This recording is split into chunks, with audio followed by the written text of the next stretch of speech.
მოგესალმებით, ეთერშია გადაცემა ღვთისმეტყველების საათი. დღეს ჩვენი სტუდიის სტუმარი ბრძანდება ფილოლოგიის მეცნიერებათა დოქტორი ქალბატონი ნესტან რსულავა. იგი გახლავთ თბილისის სახელმწიფო უნივერსიტეტის ასოცირებული პროფესორი და სამცხე-ჯავახეთის სახელმწიფო უნივერსიტეტის პროფესორი. მოგესალმებით, ქალბატონი ნესტან. მეც მოგესალმებით. მადლობა მობრძანებისთვის. დიდი მადლობა მოწვევისათვის. ჩვენი გადაცემის თემა, დღევანდელი თემა იქნება სასაუბრო წმინდა გრიგოლ ხანძთელის ღვაწლი, მისია, მისი პიროვნების შესახებ ვისაუბრებთ. უაღრესად მნიშვნელოვანია, რომ ჩვენ მე როდესაც პირადად აი ჩემი გამოცდილება, როდესაც სკოლის პერიოდში ვსწავლობდი სასკოლო პროგრამაშია, მოგეხსენებათ, რა თქმა უნდა, არასრული სახით არის სასკოლო პროგრამაში მისი ტექსტი, შემოკლებული ტექსტი არის, მაგრამ ისიც საკმარისი, რომ ადამიანი გაეცნოს ამ რაოდენ დიდი ღვაწლი და რაოდენ დიდი მოვლენა ხდებოდა იმ პერიოდში საქართველოში და რა დიდ მოვლენა სახელმწიფოებრივი თვალსაზრისითაც წმინდა გრიგოლ ხანძთელმა ჩაუყარა და მისმა მოწაფეებმა ჩაუყარეს საფუძველი. შემდეგ ამას მოყვა შემდეგ ერთიანი საქართველოს და ოქროს ხანის საქართველოს. სწორედ აი აქედან იწყება ამ კუთხითაც ძალიან მნიშვნელოვანია და პირველი გულისწყობა რამაც გამოიწვია, როდესაც მე შევიტყვე, რომ ერთადერთი ხელნაწერია ეს დღევანდელ დღემდე შემორჩენილი აი სკოლის პერიოდში, როდესაც ეს გავიგე და ეს ხელნაწერი აღმოჩნდა 1911 წელს და გამოიცა. ესე იგი პირველი ჩემი პირად დამოკიდებულება ის იყო, რომ ილია მართალს, ილია ჭავჭავაძეს არ ქონდა ნანახია, თორემ რო ქონოდა წაკითხული, რამდენი რამე დაიწერებოდა. არა ჩვენ საუბრის დასაწყისშიც არამ დავიწყებდით ჩაწერას. ვისაუბრეთ ასევე თქვენ ახსენეთ, რომ ანტონ კათალიკოსაც არ ქონდა. ანუ მე-19 საუკუნის, მე-18 საუკუნის უდიდეს მოღვაწეებს ამ დიდი პერიოდის განმავლობაში ეს ტექსტი ესე ხელმიუწვდომელი იყო, არა და უმნიშვნელოვანესი ტექსტია თავისი არა მარტო მხატვრული ესთეტიკური თვალსაზრისით, სულიერი თვალს მე მინდა აღვნიშნო ავტორის შესახებაც, ვინც აღწერა, იმიტომ რომ ერთია რაოდენ დიდ მოღვაწეზე წერ და მეორე ეს რომ აღწერო შენ და ესეთი სახით გადმოსცე, შენს უდიდესი სულიერება და განათლება უნდა გქონდეს. და წმინდა გრიგოლ ხანძთელის ცხოვრება რომ ესე გადმოსცე, როგორც გადმოცემულია. საოცარი ტექსტია, მე ვიტყოდი რომ ზოგადად ჰაგიოგრაფიული ნაწარმოები თავის მხრივ ერთგვარი ლოცვაც არის. და თვითონ ეს ტექსტი არის ციკლური სახის არის. ბევრი მოვლენები ერთ პიროვნებას უკავშირდება, ყველა ეს მოვლენა უკავშირდება წმინდა გრიგოლ ხანძთელს და თან სხვადასხვა მოვლენებს ახს იმდენად ბევრი საკითხი აღწერილი და ძალიან მნიშვნელოვანი საკითხები, რომ ძალიან ბევრ საკითხზე აფიქრებს ადამიანს. აი როგორ უნდა იყოს სახელმწიფოს წყობა, როგორ უნდა იყოს სასულიერო პირისა და ანუ ეკლესიისა და სახელმწიფოს ურთიერთობა და როგორი იყო მაშინ. ჯავახეთის კრებაზე არის ძალიან მნიშვნელოვანი საკითხები, აი სულიერი საკითხები მოძღვრის და როგორ ჭარბობს იქ ადამიანის პირადი ემოციები, პირადი რაღაცა ვნებები და მე გრიგოლ ხანძთელი როგორ ამ ყველაფერს როგორ ალაგებს თავის ადგილას და ძალიან ბევრი რამეს ისწავლის ადამიანის ცხოვრებისეულად სულიერად. კულტურული თვალსაზრისითაც ეს ეპოქა, ის სურო ხელნაწერები არ ქონდეს და ჩვენ ტექსტს არ გავეცნოთ, იმ ეპოქაში აღშენებული ტაძრები თავად გრიგოლ ხანძთელის მიერ და მისი მოწაფეების მიერ ცხადყოფს რაოდენ მაღალ დონეზე იყო მაშინ აი ეს ხუროთმოძღვრება, გამოხატულება, ასე ვთქვათ, კულტურული გამოხატულება სახელმწიფოებრივი წყობის. და მინდა აღვნიშნო ასევე თვითონ პიროვნებების შესახებ, რომლებიც მოხსენებული, რა დიდი პიროვნებებია მოხსენებული, თუნდაც ნერსე ერისთავის ოჯახშიც იზრდება. წმინდა გრიგოლ ხანძთელი, რომ შეუძლებელია რომ ესეთი პიროვნება ესე შემთხვევით და ასე შემდეგ ეს ოჯახიც და აღზრდაც ძალიან ბევრს ნიშნავდა და სულიერების შესახებ რასაც ალბათ ვისაუბრებთ, რომ წმინდა გრიგოლ ხანძთელი იყო არა მხოლოდ უაღრესად განათლებული პიროვნება და ასე ერუდირებული პიროვნება, არამედ უდიდესი სულიერების მქონე, როგორც ავტორიც ამას აღწერს, რომ ესე იგი უმანკოი გულითა და წმინდა ხელით, ესე იგი უბრალოი ხელით, ესე იგი უცოდველი და თან ამავდროს დროს ფიზიკურად უცოდველი ფაქტობრივად როგორც აღწერს და ამავდროს დროს უმანკო მისი გულიც, ესე ვთქვათ. და ეს უმანკოება და მისი ლოცვითი მდგომარეობა მეანიშნებს კიდევ იმაზე და ხელს უწყობს იმაში, რომ მას ასოდენ დიდი რამ დაეტია მის გონებრივად და შეექმნა მე ლიტერატურული თვალსაზრისით. და ერთი დეტალია კიდევ ესეთი, რომ მრავალ ადგილას არის აღწერილი ლოცვის დროს ან კრებაზე, როდესაც მიდის ჯავახეთის კრებაზე, როგორ ასხივებს საღვთო მადლს, რომელიც ისედაც მასში არის. აი საღვთო მადლის დატევნა უდიდეს სულიერ ღვაწლს უკავშირდება. ანუ მრავალმხრივ ძალიან დიდი მისაბაძი პიროვნებაა. თვითონ ტექსტიც აღზრავს აი ადამიანს, მორწმუნე ადამიანს, რომ გახდეს ხატი და მისაბაძი მაგალითი პიროვნება, რომ აი როგორი უნდა იყოს ღვაწლი, სულიერი, ფიზიკური, მარხვის, ლოცვის თუ ასე ვთქვათ განათლების მხრივ. აი პირველი კითხვა მოდი რახან შევეხეთ ჩვენ ოჯახს. ალბათ მისი წარმომავლობის შესახებ ვისაუბრობთ ნერსე ერისთავის ოჯახზე და იმ დღევანდელ სახელმწიფოებრივ მდგომარეობაზე და როგორ იწყება ახშენება, სულიერი და სახელმწიფოებრივი ახშენება და მისი ღვაწლი, გრიგოლ ხანძთელის ღვაწლი ამ თემასთან დაკავშირებით. მე დავიწყებ საუბარს სახარებისეული სიბრძნით ხენაყოფისაგან შეიცნობის და ეს გრიგოლ ხანძთელის ცხოვრებაზე და თვითონ პიროვნებაზე, გრიგოლ ხანძთელის პიროვნებაზე ძალიან ნათლად ვლინდება, იმიტომ რომ გრიგოლ ხანძთელი უმაღლესი არისტოკრატიული წრის წარმომადგენელია თავისი სოციალური სტატუსით.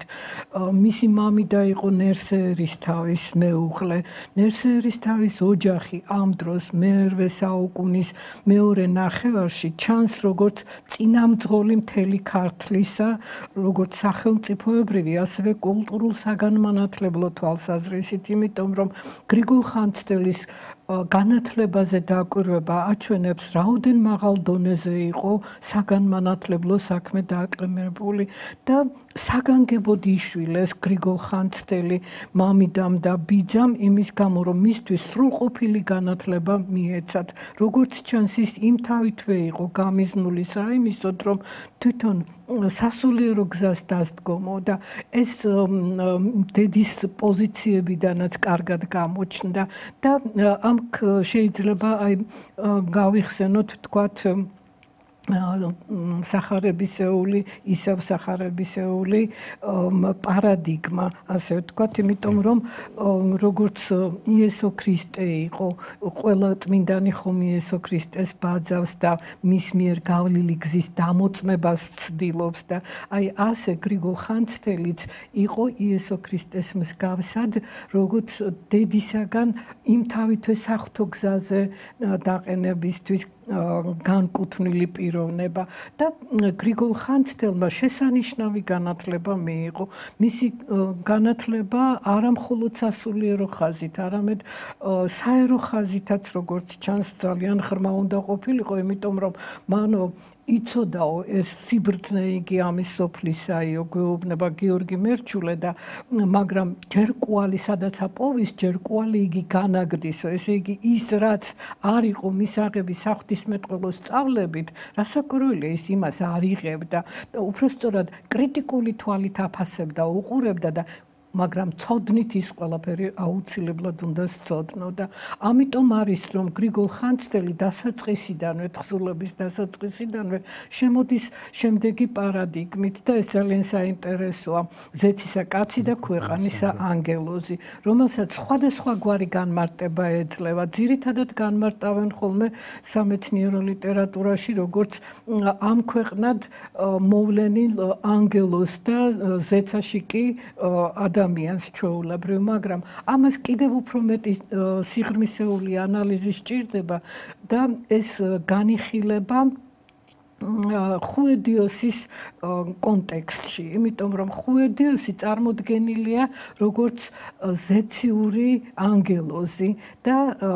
ხოლო გრიგოლ ხანძთელი, როგორც ვნახეთ, განსხვავებულად არის წარმოდგენილი და რას ნიშნავს ეს? ხუედიოსი ვიცით, რომ ძალიან დიდი პიროვნებაა, ძალიან დიდი მოღვაწეა, სასულიერო მოღვაწე, იმიტომ რომ ის განდეგილობაში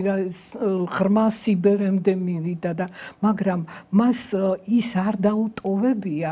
რაც დატოვა გრიგოლ ხანძთელმა თავისი საქმიანობით, აღმშენებლობითი და სამწერლო, ლიტურგიული თუ ჰიმნოგრაფიული თუ სხვა საქმიანობის მიხედვით. წესდება შექმნა, შემდგომ საწელიწდო იადგარი ჩაწერა, ყველაფერს ამას რასაკვირველია სჭირდებოდა დიდი და განათლებული პიროვნება, ბუმბერაზი პიროვნება და სწორედ ამგვარად არის წარმოდგენილი გიორგი მერჩულის მიერ ეს გრიგოლ ხანძთელი და ძალიან საინტერესოა ის, რომ ამ პარადიგმით ფაქტობრივად ავტორმა ეს მხოლოდ გიორგი მერჩულისეული არ არის, იმიტომ რომ ბიზანტიურ ჰაგიოგრაფიაშიც არის ამგვარი, მაგალითად წმინდა საბა განწმენდილის შესახება არის კირილეს კვითოპოლელის თხზულებაში დასახელებული ასეთნაირად წმინდა საბა განწმენდილი და ბევრია ასეთი. ეს მხოლოდ გრიგოლ ხანძთელზე არ ითქმის. მე ჩვენ გვხვდება კიდევ ათონელ მამებზე, ეფთიმე მთაწმიდელზე, გიორგი მთაწმიდელზე, გიორგი შეყენებულზე და ასე რომ ეს გავრცელებულია, მაგრამ როგორ იყენებს ამას ავტორი, ესაა მთავარი და აქ საინტერესო სწორედ ის არის, რომ ხუედიოსის კონტექსტში გრიგოლ ხანძთელს დიდი საქმე ელოდება, ძალიან დიდი საქმე, თორემ თავის დროზე, როდესაც ის ხუედიოს პირველად შეხვდა და ოპიზიდან წავიდა ხანძთისაკენ მას გამიზნული ჰქონდა რომ განდეგილური ცხოვრებით ეცხოვრა იმიტომ რომ მას იზიდავდაო მძოვართა და გამოქვაბულში მყოფთა ცხოვრება გვეუბნება გიორგი მერჩულა რაც იმას ნიშნავს რომ მას იმთავითვე ის მიზანი შეიძლება არც ჰქონოდა რაც შემდგომ ღმერთმა დააკისრა მას და ხუედიოსის მეშვეობით აუწყა იმიტომ რომ ხუედიოსმა მას ამცნო რომ ის უნდა მისულიყო ხანძთაში იმის გამო რომ იქიდან უნდა დაეწყო ძალიან დიდი საერო საქმეების კეთება ეროვნული უпроსწორად ეროვნული საქმეების კეთება. ეს ალბათ მიზეზი ამის ისიც არის რომ მასში ანუ გრიგოლ ხანძთელის პიროვნებაში გაერთიანებული იყო როგორც თქვენ ახსენეთ უაღრესად ერუდირებული პიროვნება საერო განათლებაც ძალიან დიდი ჰქონდა მიღებული მაგრამ ამის გარჩევითობის უნარი რო ჰქონდეს ადამიანს აი ჯერ კვალი განაგდოს და კარგი რაც არის გულში დაიტოვოს ამას სჭირდება უდიდესი სულიერება ანუ მადლი საღვთო მადლი აი ეს ორივე ერთად როდესაც არის პიროვნებაში ღმერთი არ ტოვებს მას მხოლოდ მეუდაბნოვე მამად შეიძლება იყოს მეუდაბნოვე მამა როგორც აი ხუედიოსე მოხსენიებული და უაღრესად ახლოს მყოფი ღმერთთან და დიდი სულიერების მქონე, მაგრამ მისი ხელი და რაიმე ლიტერატურული ესე ვთქვათ თხზულება არ დარჩეს, იმიტომ რომ ის ამ კუთხით არ იყოს განვითარებული, ესე ვთქვათ, ერუდირებული. გრიგოლ ხანძთელის ცხოვრებაში ეს ორივე ერთად არის და თქვენ რო ახსენეთ თავში ეს მისი მისი განათლების შესახებ მე გამახსენდა ეს მოხსენიებული რომ მრავალი ენა იცოდა მან, მაგრამ ენები არ არის ჩამოთვლილი, ფაქტია რომ ძველი ბერძნული ეს ელინური და ბიზანტიური ძალიან კარგად იცოდა, რადგან აი საფილოსოფიური წიგნები ყველა მას ჰქონდა წაკითხული, რა თქმა უნდა, ორიგინალში. იმ პერიოდში თარგმნილი არ იყო ქართულად. არაფერი, ფაქტობრივად მისგან იწყება, ესე ვთქვათ, ანუ საფუძველი ეკრება აი ამ თარგმნელობით საქმიანობასაც. ნუ რა თქმა უნდა, მანამდე არის ბევრი რამ თარგმნილი, მაგრამ აი ეს ფილოსოფიური ჟანრი, რაც მე უკვე არსენი ყალთოელის დროს და იოანე პეტრეთის დროს ხდება, ამ მსგავსი თხზულებები ჯერ ამ დროს არ არის თარგმნილი და ამ კუთხითაც ძალიან მნიშვნელოვანი მოღვაწე არის და დიახ, ამ დროისთვის ცოტაა თარგმნილი, გეთანხმებით, დიახ, ცოტაა თარგმნილი. ძირითადად წმინდა წერილია თარგმნილი, ჰომილიური თხზულებები, ჰომილეტიკური, სამქადაგე, ხო, აი მისმა მოწაფემ მაკარილე თეთელმა სინური მრავალთავი შეადგინა 864 წელს ეს მისი გარდაცვალების შემდგომ, მაგრამ ამას არ აქვს ამჯერად პრინციპული მნიშვნელობა და ბევრი გვაქვს ხანმეტი ლექციონარები, გვაქვს ბევრი წიგნი გვაქვს მანამდელი გრიგოლ ხანძთელამდელი, მაგრამ როგორც ჩანს, ჯერ არ იყო ისე მაღალ დონეზე დაყენებული ეს თარგმნელობითი საქმიანობა და თანაც აი მე მინდა დავიმოწმო ნიკოლოზ გულაბერის ძის მე-12 საუკუნის საქართველოს კათოლიკოსის სიტყვები, რომ ქართველები ცოტათი დაუდევრები არიანო და არ აქცევენ ყურადღებას იმას, რა უნდა გააკეთონ და რომ დატოვონ ეს მემკვიდრეობა, სულიერი მემკვიდრეობა და ბერძნები ამხრივო გამოირჩევიანო და აი ადარებს ქართველებს და ბერძნებს ამ კუთხით და აი გრიგოლ ხანძთელმა დაინახა ეს დიდი სინაკლულე და შემდგომ მისი გზა გააგრძელა იოვანე მთაწმინდელმა, რომელმაც თავის შვილს ეფთიმე მთაწმინდელს ურჩია თარგმნელობითი საქმიანობის დაწყება და ამ ხრივ ეფთიმეს ძალიან დიდი ღვაწლია, ძალიან დიდი ღვაწლი და ამაში რა თქმა უნდა ტაო-კლარჯეთის ლიტერატურულ საღვთისმეტყველო სკოლას ძალიან დიდი წვლილი მიუძღვის, იმიტომ რომ ეს იყო მოსამზადებელი პერიოდი ათონის სკოლის განვითარებისათვის და რაც ძალიან მნიშვნელოვანია, გრიგოლ ხანძთელს უნდა აღეშენებინა ის ეკლესია, მონასტრები და დაეარსებინა ეს ორგანიზაციები იმგვარად, რომ იქ ეს სწავლებისა და თარგმნელობითი საქმიანობის შესაძლებლობა მისცემოდათ ბერმონაზნებს, იქ მოღვაწე პიროვნებებს ყველას და ასე რომ გრიგოლმა თავისი აღმშენებლობითი საქმიანობით ძალიან დიდი საქმე გააკეთა, იმიტომ რომ ეს იყო მურვანყრუს შემოსევებისაგან განადგურებული, აოხრებული, მთებში გახიზნული მოსახლეობა, აი ამგვარ ადგილას მივიდა გრიგოლ ხანძთელი თავდაპირველად ოფისში და მერე გადავიდნენ თვითონ და მისი თანამოაზრეები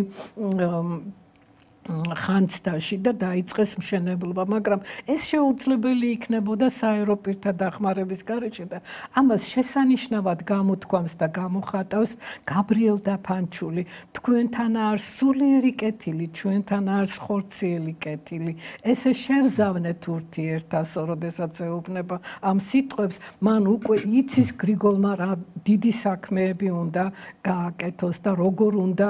უხელმძღვანელოს ამ ეკლესია მონასტერთა მშენებლობას და უშუალოდ გრიგოლის მიერ მისი ინიციატივით აგებული ორი დიდი მონასტერი ხანძთისა და შატბერდისა მართლაც რომელიც გიორგი მერჩულის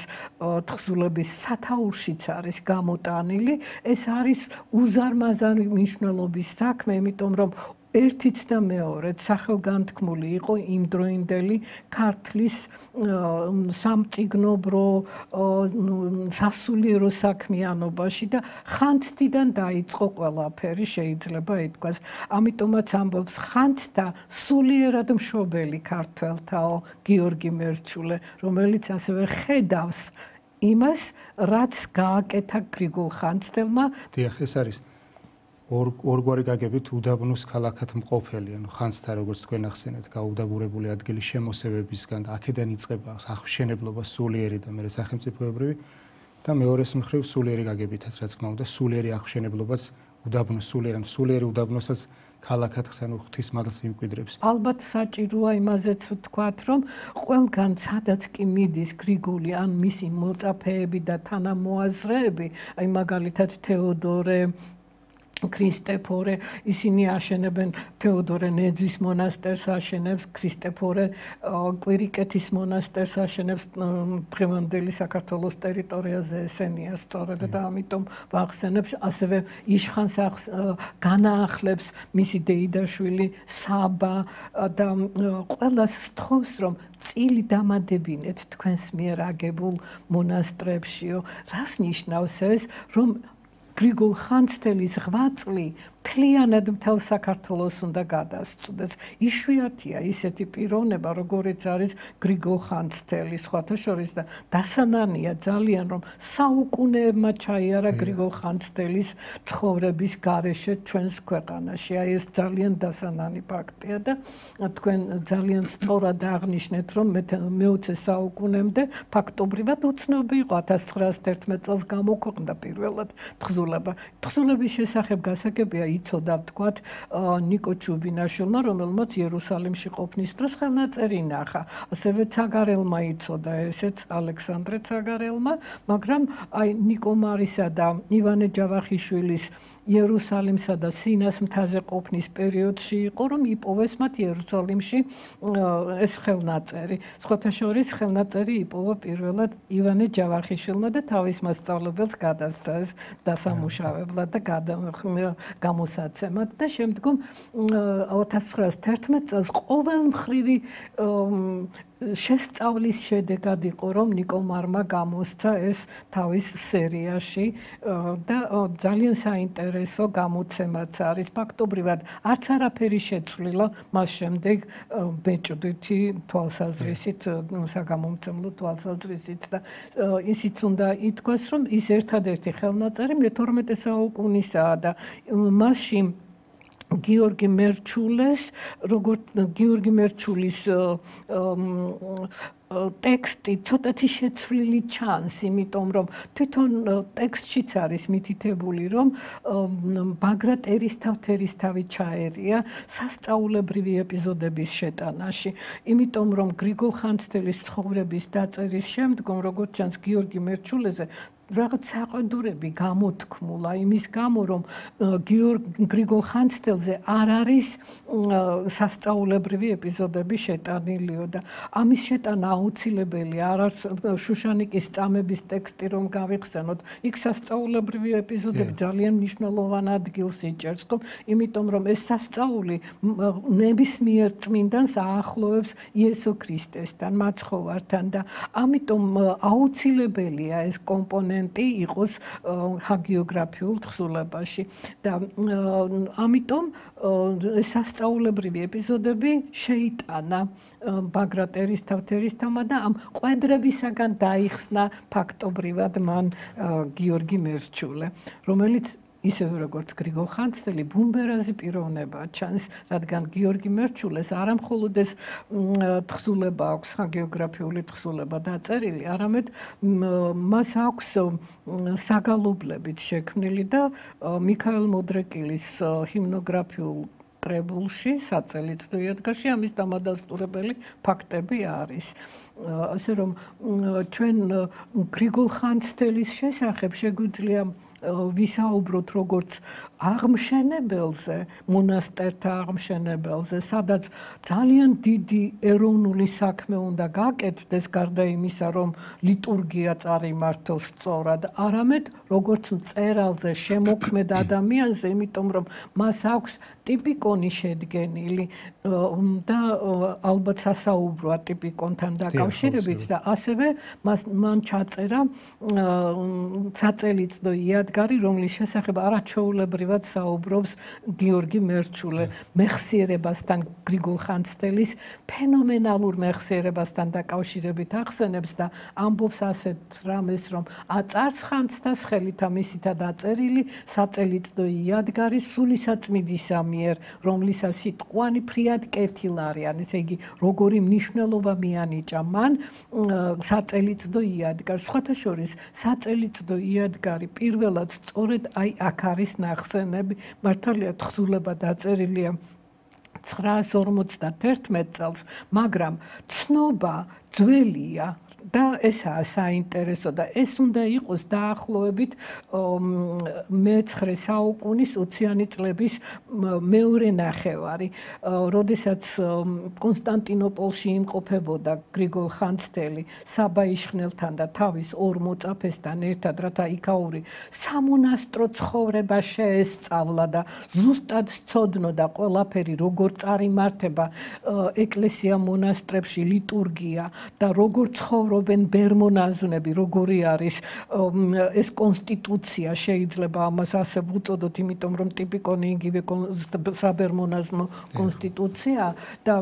ამისთვის სჭირდებოდა საკუთარი თვალით მოეხილა ყველაფერი და როდესაც ის მიდიოდა საბასთან ერთად და ორ მოწაფესთან ერთად კონსტანტინოპოლში, აი სწორედ იმ დროს მისი მეგობარი მიდიოდა იერუსალიმში, რომელსაც თხოვა საბაწმიდური წესგანგების ჩამოტანა და მან ჩამოუტანა კიდეც ეს საბაწმიდური წესგანგება და აი როდესაც დაბრუნდა საქართველოში, მაშინ დაიწყო ტიპიკონზე მუშაობა, რომლის მხოლოდ მცირე მონაკვეთია გრიგოლ ხანძთელის ცხოვრებაში გიორგი მერჩულის მიერ შეტანილი. ძალიან მცირეა, მაგრამ ძალიან მნიშვნელოვანია, იმიტომ რომ ჩვენ წარმოდგენა გვექნება, როგორი იქნებოდა ეს წესდება. ძნელია იმის თქმა, მხოლოდ იმ ფრაგმენტების მიხედვით, ეს ქტიტორული იყო თუ ჩვეულებრივ ის ტიპიკონი, რომელიც მთელი ეკლესია მონასტრების წიაღში ხორციელდებოდა. ალბათ უფრო ეს ქონდა გამიზნული, რომ მთელი სამონასტრო კომპლექსებისთვის ყოფილიყო, თავისი დაარსებული მონასტრებისთვის და სხვებისთვისაც ასევე გავრცელებულიყო. დასანანია რომ ვერ მოაღწია ამ ტიპიკონმა ჩვენამდე. ზოგადად ტიპიკონების თვალსაზრისით ქართულად ეგ ის გვაქვს, რა თქვია, ნაკლოვანებას განვიცდით, რომ რამდენიმე ტიპიკონია ძალიან ცნობილი, რომელიც აი შემორჩენილია ძველ ტიპიკონებს გულისხმობ. ძირითადად არ მარტო საქართველოში არა, ბევრგან არის ასე, მაგრამ ამ კუთხით ძალიან საინტერესო იქნებოდა თვითონ გრიგოლ ხანძთელის მიერ ხელით დაწერილი ტიპიკონი და ასევე თქვენ იადგარი ახსენეთ, ანუ მთელი წლის საგალობლების პირველი კრებული, ესეც ძალიან მნიშვნელოვანია და მინდა აღვნიშნო, რომ ესეთ დიდ ადამიანებთან დაკავშირებით, როდესაც საუბრობთ, ყურადღებას იპყრობს ერთი ესეთი მნიშვნელოვანი დეტალი, რომ განვითარებული არიან მრავალმხრივ. ესე იგი, ეს გულისხმობს ესე იგი თვითონ ნიჭიერებაზე, რაც მიეცა მას ალბათ გენეტიკურად აზრდით და ღვთის მიერ ნიჭი ბავშვობიდანვე და ასევე გულისხმობს დიდ მადლზე. თუ ჩვენ დაუკვირდებით დიდ მოღვაწე ადამიანებს, რომლებიც საღვთო მადლს იტევენ საკუთარ გულში და სხეულში და ისინი აფრქვევენ კიდევაც ანუ ასხივებენ კიდევაც ამ მადლს, რომელიც ხელით უქმნელი მადლია და თვითონ საღვთო ენერგია არის. ეს სახთო ენერგია და განწმენდა გულის ეხმარება ასევე გონების ასეთ განვითარებაში ადამიანს. ანუ სახთო მადლი ეხმარებოდა ალბათ, იმიტომ რომ თითქმის შეუძლებელი რომ ამდენი რამზე პირად დაისწავლო ადამიანს, ესეთი ნიჭიერება ჰქონდეს, ჰიმნოგრაფიული თვალსაზრისით ტიპიკონი განათლება და ამავე დროს ხუროთ მოძღვრებაში. ანუ თუ გავიხსენებთ ეს პარალელს გავალებ წმინდა ანტიმოზივერიელის ცხოვრებაში, როინც კარგად შეისწავლა, ასე ვთქვათ, მისი ცხოვრება, რომ რამდენად მრავალმხრივ ნიჭიერი იყო, არა მარტო ენათმეტყველებას, სხვადასხვა ენების ცოდნაში, ან ტიპიკონის აღწერაში და ასე შემდეგ. მაგალითად, კარები, რომელიც იქ მონასტერში არის, მისი ხელით ნაკვეთია, ანუ ხეზე მუშაობა, კვეთა, ქვაზე კვეთა, ჰიმნოგრაფია და ასე შემდეგ. მრავალმხრივ ნიჭიერი ადამიანი რო. ეს ძალიან საოცარი პიროვნება იყო, საოცარი პიროვნება და აი მინდა საწელიწადო იადგარიც ცოტა მაინც განვიხილოთ, იმიტომ რომ საწელიწადო იადგარი გრიგოლის მიერ შედგენილი, ეს ზეპირად არის ჩაწერილი. კამათი იყო ერთხანს მეცნიერთა შორის, აი როგორ დაიწერა, რანაირად ზოგი გადამწერად მიიჩნევდა, ზოგი შემდგენლად, ზოგი საერთოდ მთელი პავლე ინგოროყვა მაგალითად მთელი საგალობლების ავტორადაც მიიჩნევდა და მიქაელის იადგარში დაინახა ეს საგალობლები შემდგომ და ეს თლად სწორი არ იყო, რა თქმა უნდა, მაგრამ ერთი რამ კი მთავარი უნდა ითქვას, რომ საწელიწადო იადგარი არის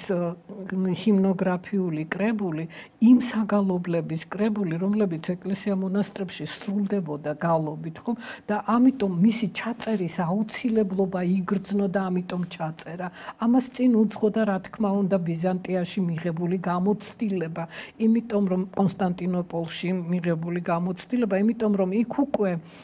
კარგა ხნის ჩავლილი იყო წმინდა იოვანე დამასკელის მიერ ჩატარებული რეფორმები ჰიმნოგრაფიაში და არაჩვეულებრივად არის ჰიმნოგრაფიული ტექსტის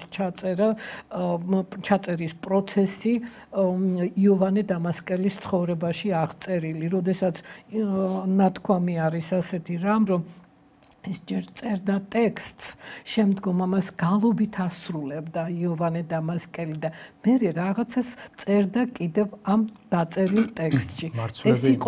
ეს იყო ნევნები, ეს იყო ნიშნები, მუსიკალური ნიშნები და ეს გამოცდილება ცხადია გრიგოლ ხანძთელმა იცოდა. ამიტომ გრიგოლ ხანძთელმა, როგორც ჩანს, ეს საწელიწადო იადგარი იმიტომ ჩაწერა, რომ ეს იადგარი ხომ მეხსიერებას აღნიშნავს, მეხსიერებასთან არის დაკავშირებული, ეს არის არაბული სიტყვა და ამდენად გალობლებისათვის განკუთვნილი უნდა ყოფილიყო ეს წიგნი და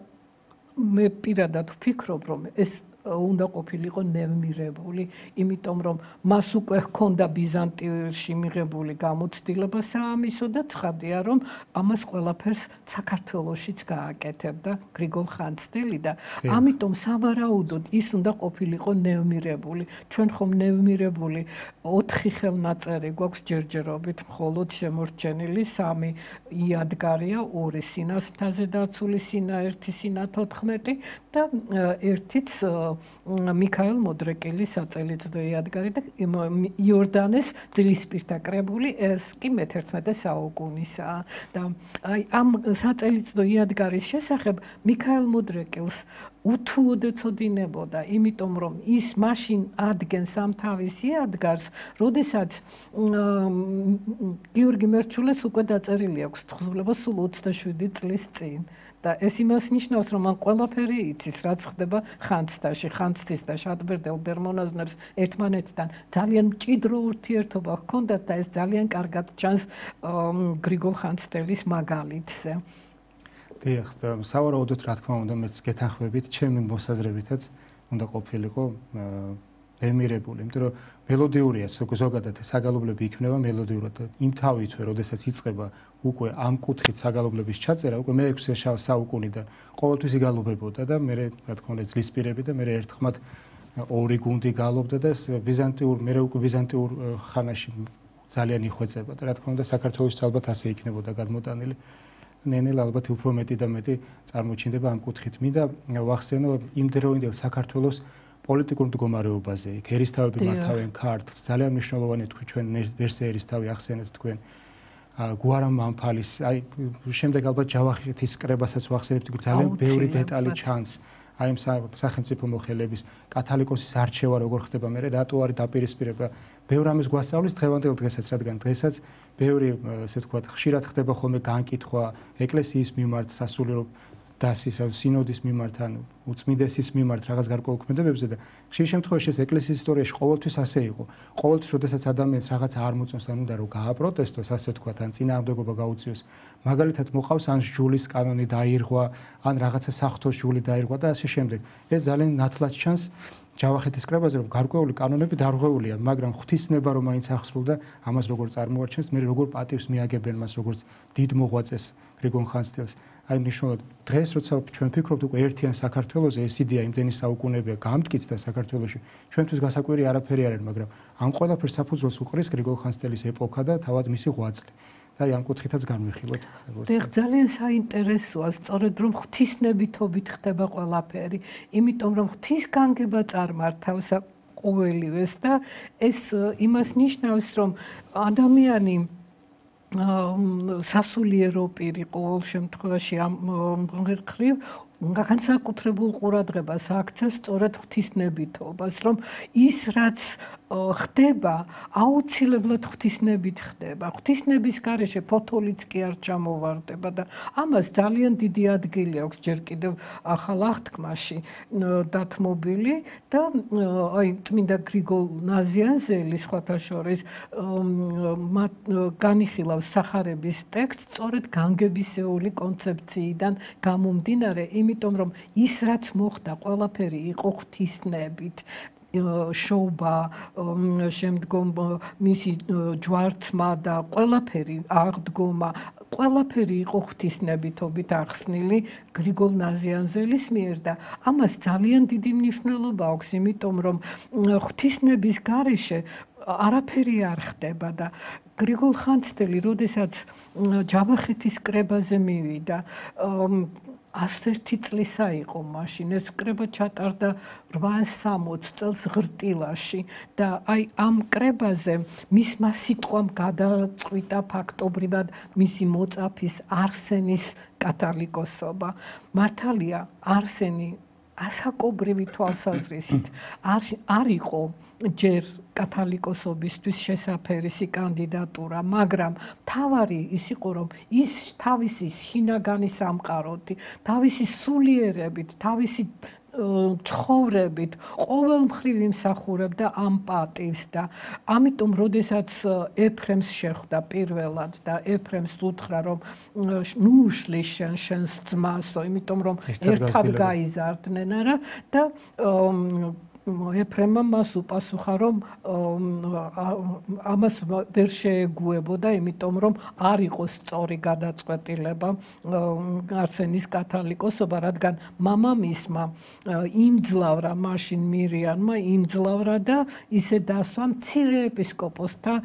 თანხმობით, თუ გვეუბნება გეორგი მერჩულე და მაგრამ გრიგოლ ხანძთელმა კაცრად მიმართა ეფრემს, რომ ეს გადაწყვეტილია და თუ კი შენ ხელს შეუშლი არსენს, შენ ჩემი მოწაფე, მე შენი მოძღვარი აღარ ვარო, ამას ეუბნება და ამით ფაქტობრივად აი ეს ღვთისნებითობა მან ამცნო მთელ საზოგადოებას. შემდეგში, როდესაც ეფრემზე იყო აქცენტი გაკეთებული კრების მსვლელობისას და ეფრემს უნდა ეთქვა პირველი სიტყვა იმის საწინააღმდეგოდ, რომ არსენი როგორმე გადაეყენებინათ კათალიკოსობიდან და გუარა მამფალს ჰქონდა ეს განზრახვა, აი სწორედ მაშინ სადა მამაი გრიგოლი იყოს, იქ მუნ სიტყვასა ვერ ვიტყვიო, განაცხადა მან და პირველი სიტყვა გრიგოლმა წარმოთქვა და განაცხადა, რომ არსენი ღვთისნებით არის არჩეული კათალიკოსად და დამტკიცდა კიდეც და შემდგომ როდესაც გრიგოლ ხანძთელი გარდაიცვალა მომდევნო წელს, სწორედ არსენ კათალიკოსმა წარმართა ეს საპანაშვიდო პროცესია. და რაოდენ დიდი პიროვნება საქართველოს ეკლესიის ისტორიაში არსენ კათალიკოსი მერე წარმოჩინდა ეს დიდი პიროვნება და რამდენიმე დეტალზე მინდა გავამახვილო ყურადღება ამ კრებასთან დაკავშირებით. ერთი ის, რომ გუარამ მამფალს, ანუ ის, რომ მაგალითად საეკლესიო კანონი დაირღვა არჩევის დროს, ეს მართალია. ეს სწორია, კი. მაგრამ აქ მიზეზია რომ ამაში არ მდგომარეობს ეს ჩანს თვითონ ტექსტში რომ გუარა მამფას დაპირისპირება ჰქონდა ესე იგი ერისთავთან მირიანთან და ეს შინაგანი დაპირისპირება იყო აი ეს მიუღებლობა მიზეზი იმის რომ უფრო დიდი კრება გაემართა რომ გადაეყენებინა არსენი ღვთის სიყვარული და ღვთისნების აღსრულების მიზანი კი არ იყო და ყოველთვის როდესაც ეს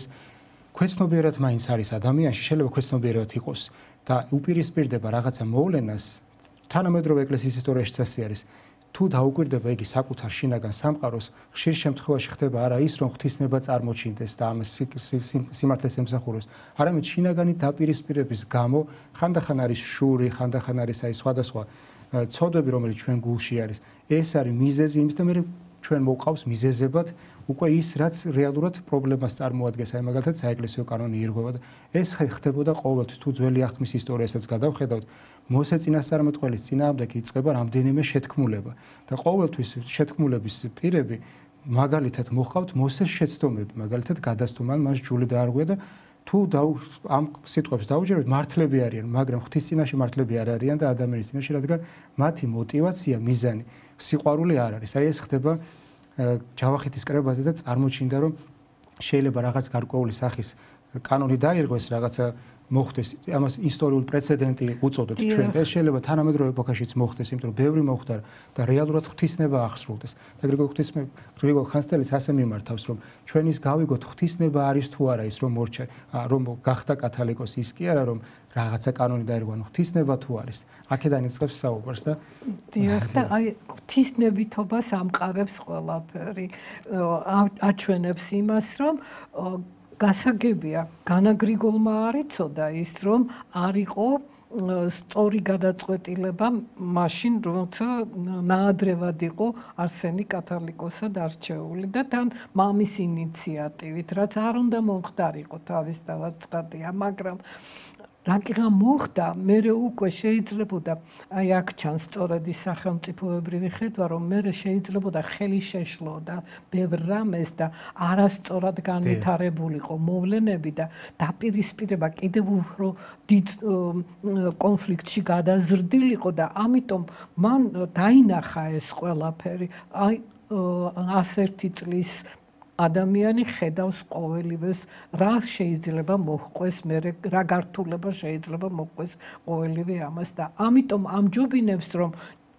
არსენი იყოს კათალიკოსი უკვე არჩეულია არსენი კათალიკოსად და მართლაც მე საისტორიო წყაროები გვაუწყებენ იმას რომ 27 წლის განმავლობაში როგორ მართავდა არსენი სამწყსოს აი ჯავახეთის კრებაზე კიდევ ერთი რამ მინდოდა მე თქვა რომ გამონაკლისები ისტორიულ თვალსაზრისით ხშირად ხდება აი მაგალითად გრიგოლ ნაზიანძელი ახსენეთ თქვენ და გრიგოლ ღვთისმეტყველის ცხოვრებაშია ახსენე რომ მამამისი ეპისკოპოსი იყო და უნდა რომ თავის საეპისკოპოსო ტახტზე შემდეგ მისი შვილი გამხდარიყო ეპისკოპოსი ესეთი ფაქტები ხშირად ხდებოდა იმ პერიოდში და თუ კაცრად შეხედავთ მით უმეტეს გრიგოლ ხანძთელის ეპოქაში უკვე ეს იყო უკვე გარკვეული ჯულის კანონის ზოგიერთი კანონის დარღვევა მაგრამ ამას ქვია პრეცედენტი, გამონაკლისი, ეკონომია შეიძლება სხვა საეკლესიო სამართლის ტერმინოლოგიით და ხანდახან ეს ღვთისნება არის ხოლმე და უფრო მეტი კარგი საქმე აღესრულება და ესეთი ისტორიის დეტალების ცოდნა ადამიანს ეხმარება რომ გაიაზროს რაღაც გარკვეული საკითხი და პირდაპირ პროტესტი კი არ გამოთქვას, გაიაზროს რამდენად საჭიროა დღეს ეს იქნება ესეა უკეთესი დააფიქროს ადამიანი. ამიტომ ძალიან მნიშვნელოვანია აი ამ ისტორიის მოხმობაც და სწავლებაც ახალგაზრდებისათვის. მინდოდა კიდევ მცირე რამდენიმე წუთი დაგვრჩა და ერთი რაც გამახსენდა გრიგოლ ხანძთელი როგორც მაკურთხეველი, ესე ვთქვათ, წინასწარმეტყველური მაკურთხეველი, ესე ვთქვათ, ბაგრატიონების გვარის. ბაგრატიონებთან დაკავშირებით, დიახ, როდესაც პირველად შეხვდნენ ერთმანეთს გრიგოლ ხანძთელი და აშოტ კურაპალატი არტანუჯის ციხეში, რომელიც განახლებული იყო აშოტის მიერ და დაარსებული მე-5 საუკუნეში ვახტანგ გორგასლის მიერ და აი ესეც ეს არის ტრადიციის გაგრძელება და აღორძინება ძალიან მნიშვნელოვანია ეს ფაქტი და აი ამ პირველი შეხვედრისას მეფემ წინასწარმეტყველს შეადარა ბიბლიურ წინასწარმეტყველებს გრიგოლ ხანძთელი და თვითონ გრიგოლ ხანძთელმა როგორ დალოცა აშოტ კურაპალატი უფლისა მიერ შვილად წოდებულო ხელმწიფეო აი ასე მიმართა რითაც ფაქტობრივად საფუძველი ჩაეყარა ბაგრატიონთა როგორც სამეფო დინასტიის რეალურად ტახტზე მოსვლის შესაძლებლობას, ასევე რასაკვირველია იმას, რომ ქართველი ბაგრატიონები მიჩნეულნი არიან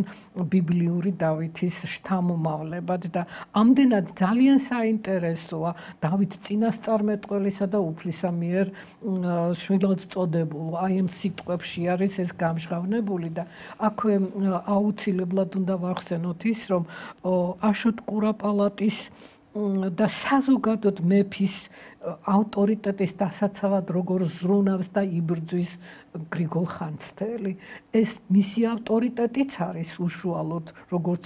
წმინდა მამისა, მაგრამ ამავე დროს როგორ ზრუნავს სახელმწიფოს პირველ პირზე, როგორი უნდა იყოს ის ზნეობრივი თვალსაზრისით და ამას ნებისმიერ ეპოქაში აქვს ძალიან დიდი მნიშვნელობა, იმიტომ რომ როგორიც არის პირველი პირი, ფაქტობრივად ისეთია მისი გარემო და ისეთია სახელმწიფოც შემდგომ და სასულიერო წოდებაც მისი გავლენის ქვეშ ექცევა თავისთავად რა თქმა უნდა და ამდენად როდესაც გრიგოლ ხანძთელმა გაიგო აშოტ კურაპალატის ურთიერთობის შესახებ სიძვის დიაცთან, მან გააფრთხილა მეფე, მაგრამ როდესაც ვერ შეელია ქალი ამ ქალს მეფე, ამის შემდგომ მან გადამწყვეტი ნაბიჯი გადადგა და წაიყვანა ეკლესიაში ეს ქალი და მეფეს სიკვდილი ანატრებილა ნეტარ კაცსა, ვინ არ ღარა ცოცხალარს და თვითონ ავტორმა თავისი წოდების სიძლიერით და ავტორიტეტით კმაყოფილმა განაცხადა ხორციელად ძლიერ სახელმწიფოსა სულითად ძლიერთა კაცთა სძლეს, რაც შეიძლება ითქვას, რომ ერთგვარი კონცეპტუალური დამოკიდებულებაა სასულიერო და საერო პირთა შორის. ასევე ჩაერია ადარნესე კურაპალატის პირად ცხოვრებაშიც, მაგრამ ადარნესე უფრო სხვა პიროვნება აღმოჩნდა აშოტისაგან, მამისგან განსხვავებით და ის ცოლს დაშორდა, ცოლი გაუშვა და რომელიც არ იყო ფაქტობრივად არაფერში დამნაშავე. სხვათა შორის ძალიან საინტერესოა ეს ეპიზოდები იმ მხრივ, რომ ამ ეპიზოდები სამიჯნურო თავგადასავლებზე კი არ არის აქცენტი ჰაგიოგრაფია ავტორის მიერ გამახვილებული, არამედ ამით ის აჩვენებს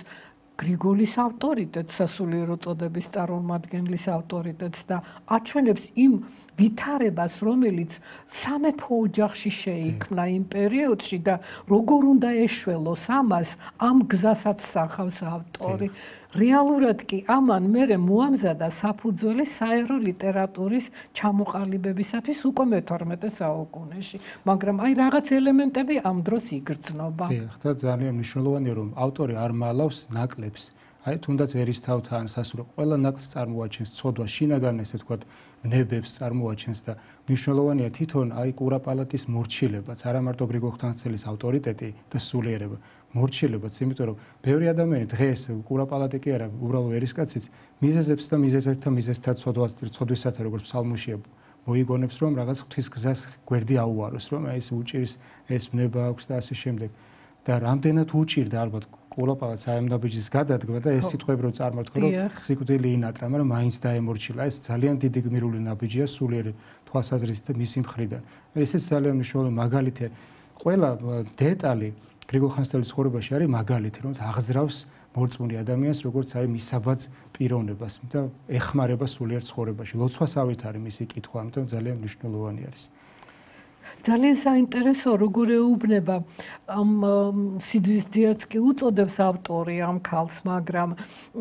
როგორ ეუბნება ფებრონიას გრიგოლ ხანძთელი იზრუნე შემოსრულისა სულისათვის ამ ქალისაო. ესე იგი როგორ იცის ადამიანის ბუნება, როგორ გრძნობს იმას, რომ ის მძიმე ვითარებაშია, ძალიან გაუჭირდება მას და აი ყველაფერი იცის, ყველაფერი ესმის და ერთი ფაქტია კიდევ ძალიან საინტერესო, როდესაც აი ამ ადარნესე კურაპალატის სიძვის დიაცი გარდაიცვალა და დაკრძალეს. სამჯერ ამოვარდა მისი გვამი მიწიდან, იმიტომ რომ ვერ მიიღო იმ გარდაცვლილმა დედების სულმა ვერ მიიღო მისი გვამი მათ გვერდით და ფებრონიამ წერილი მისწერა გრიგოლს რა გავაკეთოთო და გრიგოლმა წერილი გაუგზავნა გარდაცვლილ დედებს. ეს არის საოცარი ფაქტი, იმიტომ რომ წაშლილია ზღვარი ამ ქვეყნიურობასა და ზესთასოფლს შორის და გრიგოლ ხანძთელის სიტყვა ზესთასოფელსაც რომ სწდება. აი ეს ჩანს აქედან და ამიტომ ძალიან საინტერესო ეპიზოდია თავის ძალიან უაღრესად დიდი მოღვაწე არის, მართლაც წაშლილი არის, აი მიღმიერ სოფელსთან უფალთან კავშირი, მას პირდაპირ კავშირი აქვს. მადლით ახსავს აი ჯავახეთის კრებაზე ხო იქ მოხსენებული როგორ მოდის რომ მისი შეურაცხყოფა სამოსი და რომ აფრწყინებდა და როგორც ოქრო და თვლით შემოსილი ჩანდაო მათ თვალში. ეს არის საღვთო ენერგია, საღვთო მადლი, რომელიც მას ჰქონდა და ის მატარებელი იყო ამ საღვთო მადლით. ამიტომ არის ბიბლიურ პიროვნება შედარებული და ბევრი ეპითეტებია, ბევრი შედარებებია იქ ანტონი დიდთანაც არის, მაგრამ ყველა კუთხით აი მართლა როგორც მამამთავრები იყვნენ ძველ აღთქმაში, რომ თან ღმერთს ესაუბრებო, თან წინასწარმეტყველების ნიჭი ჰქონდათ, თან საღვთო მადლი ჰქონდათ დატევნილი და თან ესოდენ დიდი ავტორიტეტი და ესოდენ დიდი პოლიტიკური მოღვაწეებიც იყვნენ და ესე ვთქვათ სამწერლობო მოღვაწეები, წერლობითი კუთხითაც. ამიტომ ძალიან დიდი პიროვნებაა და ჯერ კიდევ ალბათ ვერ ვაფასებ. ჯერ კიდევ ბევრი რამ არის, რა თქმა უნდა, საკვლევი, იმიტომ რომ ყოველი ახალი წაკითხვა კიდევ ახალი კუთხით დაგვანახებს ხოლმე გრიგოლ ხანძთელს და ამიტომ ამ წიგნის კითხვა არ უნდა შეწყდეს და მე მინდა აუცილებლად ვთქვა ეს რომ როდესაც კითხვას სვამენ ჰაგიოგრაფიული თხზულებების შესახებ არა მხოლოდ გრიგოლ ხანძთელის არამედ ზოგადად ჰაგიოგრაფიული თხზულების შესახებ რატომ რისთვის ისწავლება სკოლაში და რაში სჭირდება ახალგაზრდას ეს